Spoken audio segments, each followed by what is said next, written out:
Hello বন্ধুরা, তোমরা সকলে কেমন আছো? নিশ্চয়ই ভালো আছো। আমিও আমার বিল্লিগুলোকে নিয়ে খুবই ভালো আছি। তো আমার মিষ্টির মধু, এর ছোট্ট বেবিটার কথা তোমাদের নিশ্চয়ই বলেছিলাম। মিষ্টির মেয়ে, এর নাম মধু। তো মধুকে একটা হার দিয়েছি পরিয়ে, সেই হারটাকে নিয়ে ও খেলায় ব্যস্ত।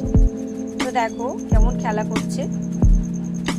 মধু, মধু, মধু, এই যে মধু।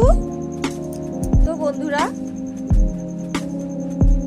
দেখো কেমন হাতটা নিয়ে খেলা করছে।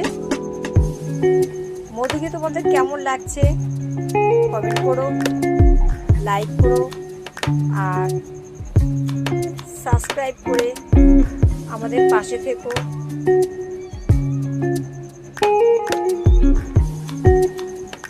সামনে আবারও ভালো কিছু দেখানোর চেষ্টা করব বন্ধুরা। আজকে এই পর্যন্ত, টাটা।